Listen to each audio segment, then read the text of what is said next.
As Liddell, Australia's fourth largest power station, begins its final closure today, regulators, politicians, business and consumers will all hold their breath. Will our power network cope? Will prices spike? The energy market operator AEMO says it will. And what industry are telling us, as well as stakeholders and governments, is that 60% of Australia's coal-fired generation is likely to retire by 2030. And so what we're urging for is rapid investment in the generation, renewables and firming that are required to replace those coal-fired power generators, and the transmission that's required to connect that low-cost energy. Liddell, owned by AGL Energy, at its peak produced 10% of New South Wales electricity, enough for 750,000 homes. But the 50-year-old plant has not produced to its nameplate capacity in recent years. Even so, its exit will make this winter a nerve-wracking time. AEMO says things will be all right, but it has its reputation on the line. It's definitely a stressful environment, and we're going to be expecting AEMO and all of the operators of the power stations to be all hands on deck over this coming winter. Everything you see has to go right. Last year, things went badly wrong. Coal prices spiked. It rained. There were plant failures at coal-fired power stations. During 2022, we had 42% of the coal generation in New South Wales offline.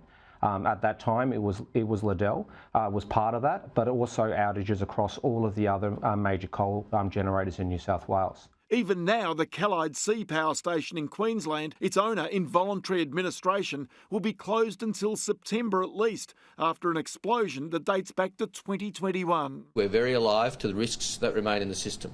We remain very vigilant about what can go wrong from here.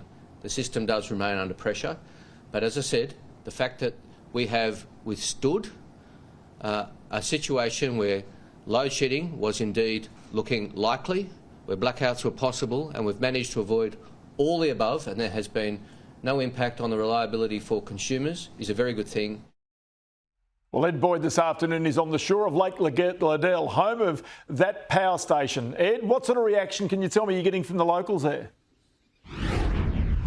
Ross, general theme from the locals has been an acceptance that Liddell is an ageing power station and it does need to close down. So everyone is pretty happy with it being closed next week. What people are concerned about, though, is the potential for electricity prices to go up. They're concerned about potential power shortages in the grid, and then what the future lies for this Hunter Valley region. Obviously, the coal sector is still going to be around for quite a long time, but already people in the industry here are thinking about what's next. Is it a new form of green energy? Is it hydrogen? Is it solar or wind? What's going to come into the Hunter Valley to create and sustain more industrial jobs in this sector? So I spoke to a couple of different businesses that have worked directly supplying various things to the Liddell power station here behind me.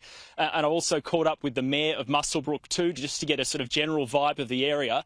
Another person, Ross, that I spoke to today was Joel Fitzgibbon, the former member for Hunter from 1996 to 2022, and asked him about the potential for power shortages and spikes in power prices off the back of Liddell's closure. But let's be brutally honest about it. It's not beyond the realm of possibility. I mean, over the last maybe 13 years, we've lost about 5,000 megawatts out of the system. That's the equivalent of almost 3 Liddell power stations. She's about 2,000 megawatts. So that's a lot of energy to come out of the system. Yeah, it seems, Ed, as though there's almost a gap in the energy supply until, as the renewables come in a big way. That's going to be the big issue for many of the locals and the businesses there as well.